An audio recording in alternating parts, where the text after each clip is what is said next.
Fala aí, seja bem-vindo aqui a mais uma aula do Planeta Biologia e essa é a aula 3, né, do tema Botânica dos grupos vegetais, obviamente do reino vegetal. Então essa é a aula 3.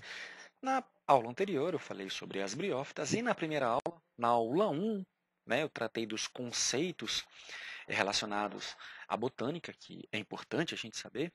Então, aconselho que, se você não viu, você veja essa aula, característica comum a todas as plantas, um pouquinho aí da evolução das plantas em uma árvore filogenética, algumas nomenclaturas relacionadas aí aos grupos vegetais, são nomezinhos bonitos para você dar para um filho, mas aconselho que você veja, certo? Essa é a aula 1.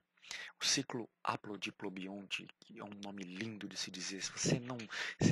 para esse vídeo e diga ciclo haplodiplobionte, ciclo comum a todos os vegetais. Na aula 2 falamos sobre as briófitas e agora é hora de falar sobre elas, as pteridófitas. Outra que tem um nomezinho enjoado de falar são elas, pteridófitas. As primeiras plantas a terem vasos condutores. Não é vaso de jardim não, certo? São vasos condutores para conduzir nutrientes, algas, algas, eu falei algas, não, é água, certo? Vasos condutores para conduzir água e nutrientes, beleza? Bom, como principais representantes a gente tem as samambaias e as avencas. Não sei porquê, mas as vós adoram aí as samambaias, então provavelmente você deve conhecer. Então, pelo menos uma pteridófita, acredito que você conheça, certo? Que são as samambaias. E as avencas também, que são bastante comuns. Elas são as primeiras traqueófitas. O nomezinho infeliz, nomezinho enjoado. E o que significa uma planta ser traqueófita? Porque a pteridófita é traqueófita, né? Significa que elas possuem vasos condutores de seiva, ou seja, elas possuem as estruturas chamadas xilema e floema. O que é o xilema? O que é o floema? São os vasos condutores, certo? Aquilo que a gente aprendeu de seiva bruta e seiva elaborada. Qual a vantagem desse tipo de planta ter vaso condutor? Elas têm maior porte físico, então há a possibilidade de elas serem maiores. Elas podem explorar habitats mais variados e não tão dependentes da água.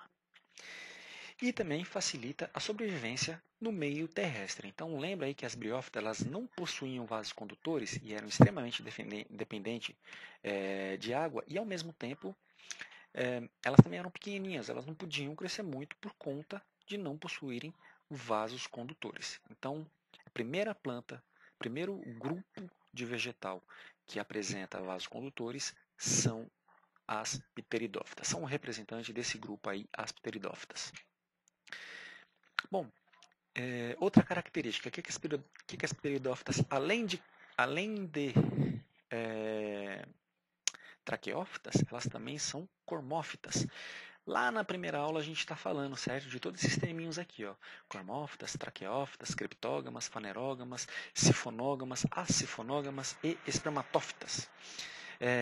Então, são todas nomenclaturas aí que seria interessante você dar uma olhada para você poder entender melhor todos os grupos vegetais. Daí pode ter certeza que isso vai facilitar. Então, o que significa uma planta ser cormófita? Significa que ela possui uma raiz verdadeira, um caule verdadeiro e uma folha verdadeira.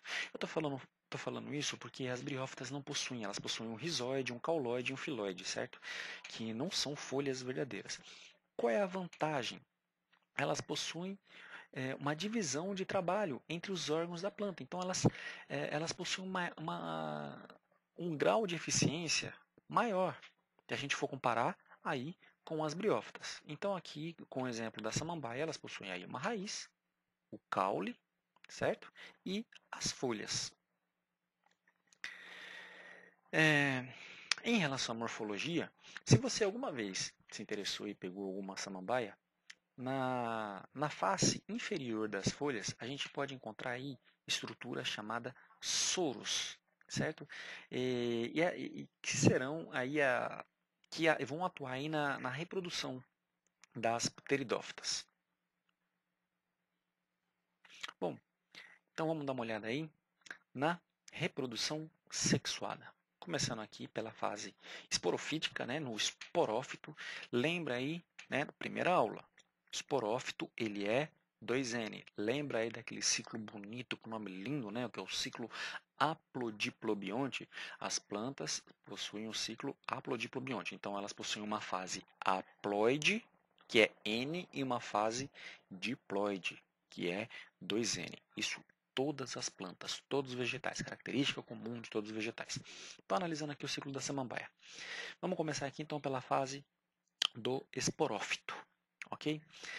Lembra na folha que a gente tinha ali aquelas estruturinhas que eu acabei de mostrar, que são os soros com os esporângios, certo?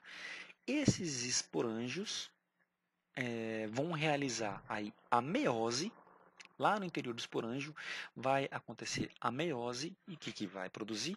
Esporos. Esporos são, se teve meiose, eles são N, né?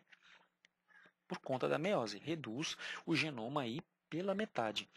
Esses esporos vão germinar, vão dar origem a um prótalo, certo? Que é um gametófito hermafrodita e o gametófito é haploide. Então aqui eu tenho a fase diploide e eu tenho aqui a fase, já iniciando aqui, certo? No prótalo, a fase haploide. Então tá aí o ciclo haplodiplobionte. Aqui, como o gametófito ele é hermafrodita, ou seja, ele possui os dois sexos, certo?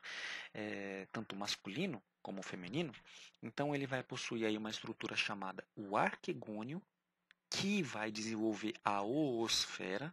O que é a oosfera? É o gameta feminino. Nos animais, a gente chama isso de óvulo, mas nas plantas chamamos de oosfera. E se é um gameta, ele é haploide, ele é N, ok? Aqui, no anterídeo, como ela é hermafrodita, né, possui os dois sexos, no anterídeo vai produzir os anterozoides, certo? Os anterozoides são os gametas nas plantas. Nos animais, recebem o nome de espermatozoide, mas nas plantas recebe o nome de nos animais recebe o nome de espermatozoides e nas plantas recebe o nome de anterozoides. Esse anterozoide junto com a oosfera, certo? É como se fosse o espermatozoide e o óvulo nos animais.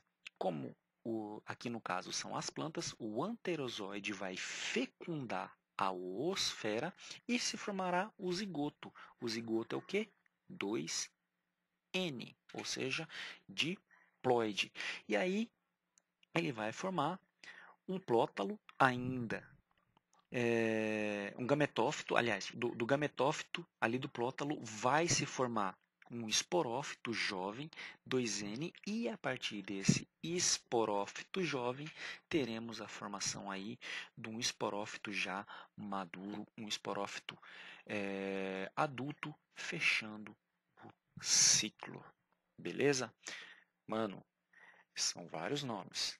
Volta aí, dá uma pausa, veja de novo, porque não é fácil. Pelo menos eu não acho fácil estudar o ciclo reprodutivo das plantas. Pelo menos o ciclo reprodutivo sexuado, né? Assexuado é mais simples. Bom, algumas observações. O esporófito, no início, ele é aclorofilado. Lembra lá que lá em Bryophytas ele era clorofilado o tempo todo, né? E também dependente do gametófito. Aqui, ó, como a gente pode ver, certo? Então aqui a gente tem um gametófito e o esporófito ele é dependente, certo? Então para ele se desenvolver ele vai precisar aí da raiz que vai absorver os nutrientes e vai transportar até aqui. Então ele é dependente. Se o esporófito morre, desculpa, se o gametófito morre, o esporófito fatalmente também vai morrer, já que ele é dependente. O esporófito, ao se desenvolver, suga as reservas nutritivas do gametófito. Ok? Então, conforme vai se desenvolvendo, esse gametófito aí vai ser utilizado aí então para o desenvolvimento do esporófito. O gametófito vai se degenerar e o esporófito torna-se clorofilado nessa fase aqui. Então, ele vai se degenerar, vai virar, a planta inteira será 2N. Okay? E ele se tornará clorofilado, ou seja, com capacidade de realizar fotossíntese. Aí, comparação entre o gametófito e o esporófito. O gametófito, né, como a gente já viu, ele é haploide, ou seja, N, e o esporófito de 2, diploide, 2N. O gametófito aí é a fase sexuada, certo? E o esporófito é a fase assexuada. Apesar de ser fase sexuada e fase assexuada, isso aí é uma reprodução sexuada. Todo o conjunto aqui a gente considera ele como uma reprodução sexuada, beleza? Não é aquela reprodução assexuada, por exemplo, por brotamento, regeneração, não. Não, ou estaquia, não, certo?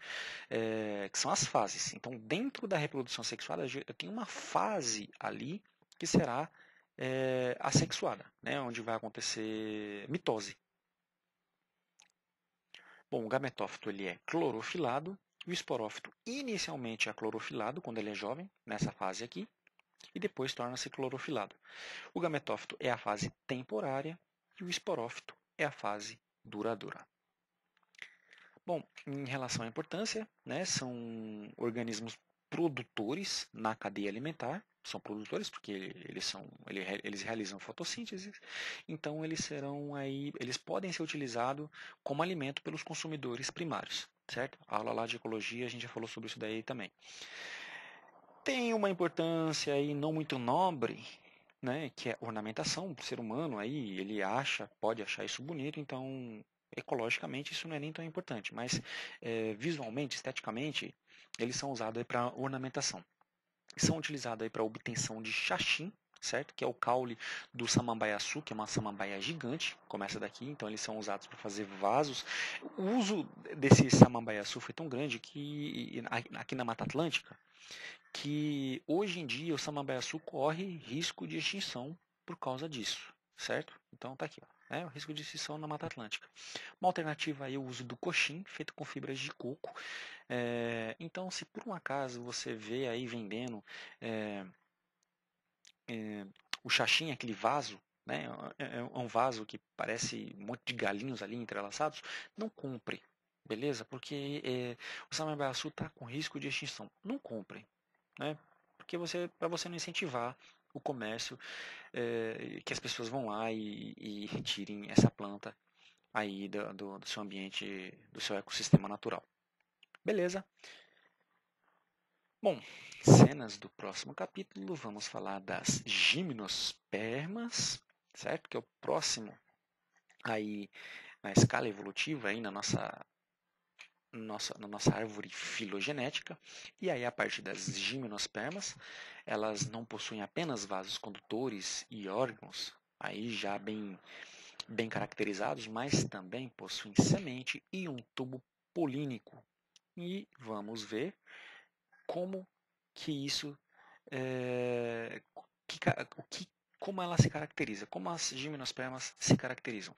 Bom, se você quiser saber dessa aula, quando ela vai sair, aconselho que você se inscreva em nosso canal, se você ainda não for inscrito, e você também ative as notificações.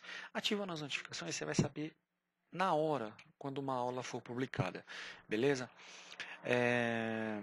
Dá um joinha aí se você curtiu também, isso daí dá uma força aí pro nosso canal crescer, dá um certo trabalhinho fazer essas aulas aí, então seria legal, mas se você também não gostou, sei lá, fica à vontade também.